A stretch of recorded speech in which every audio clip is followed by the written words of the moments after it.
What's up, guys? Welcome back to Boost Brothers Garage. It is an exciting day. Why? Well, as usual, we got another car. We did. And it runs. For now. And we're not going to take it apart. I don't think. Hopefully. Yeah, hopefully. It is, however, the cheapest E92 M3 in the country. Pretty sure. We're going to talk to you guys about it a little bit and then show you some beauty shots and some rollers.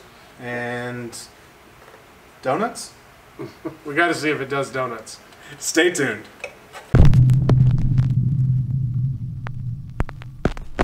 You guys may be asking yourselves, why on earth, when there's a blown up Cayman and a wide body 944 that's not running and Thomas's 914 that we're about to do an engine swap on and a 944 turbo in pieces and a 944 race car. They get the point. Yeah, but why? This time it's actually a valid purchase.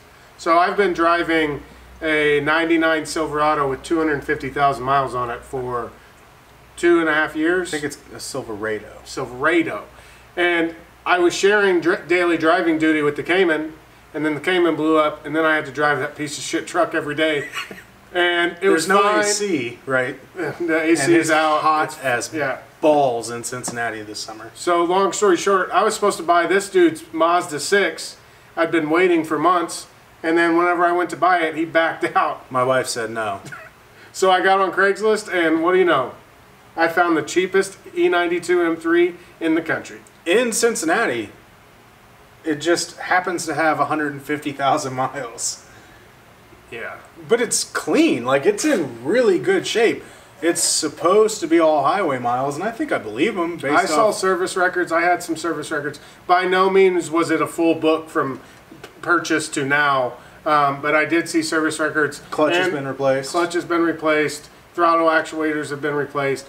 Don't know about the bearings, but I'm assuming if they were going to fail, they would have failed by now. Yeah, the 2008 cars, which this is a 2008, there were some cars that had issues with rod bearings going bad. So it's on our to-do list in the very immediate future to replace the rod bearings just to be safe. It's cheap to do yourself. It's expensive to take somewhere and have it done. So. But the throttle actuators and the clutch are the other big ticket items, and they're already done. Yeah, so the guy I bought it from had a PPI done on it, and I got to see the PPI, so I felt pretty comfortable. That PPI had nothing. It had no faults on it at all.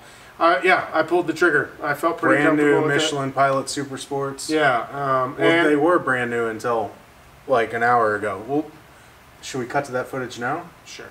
We'll cut to that footage. It does donuts. It does. Watch. It does good donuts.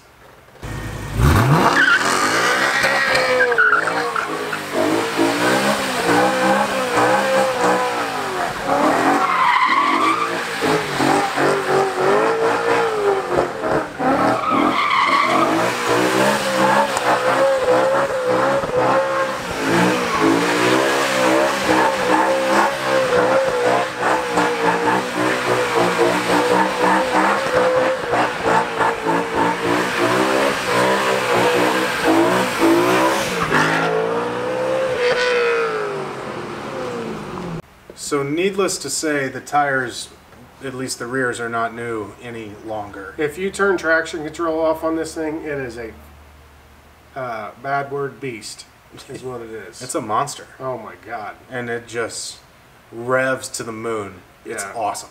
So we're going to do a complete review on the car, but we both want to get more time behind the seat before we do that.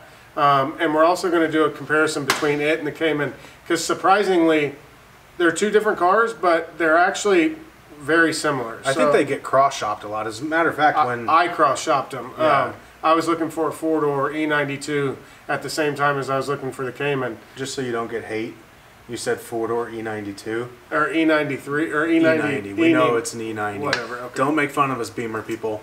We get it. We're Porsche guys. We're sorry. We apologize. We didn't mean it. I do drive like an asshole now, so that should... I heard Beamer people do that. There's no question. Yeah, so we're good. Thomas told me that. He's back in the back. Say hi, Thomas. So anyway, we're going to do a full review on this car in the near future. But for those of you guys that don't know what it is, quick rundown. It's a 2008 E92 M3. We told you it's got a lot of miles on it, supposedly highway. And it was one of the first E92s in the country sold. So it's got something called the launch package, which is basically spec'd completely out. So when they first sent over the first batch of them, they had like, and you guys can correct me if I'm wrong, because I did research on this online and that's what I saw. But it's the carbon leather weave interior, which I really like. The technology package or whatever it's called, and all of the cold weather package, and it's got the keyless.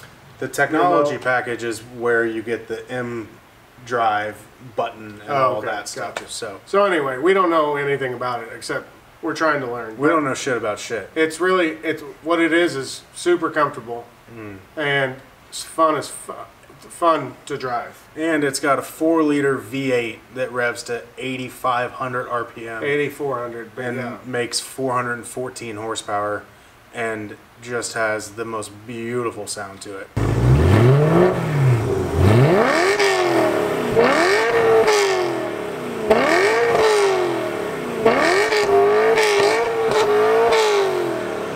So that's how it sounds, guys. Completely stock, and it really has a good tone to it. I mean, it's a V8 that revs to 8,400 ITBs. I mean, it's a monster. Yeah, it's awesome. But there's always room for improvement, and they sound ridiculous with aftermarket exhaust.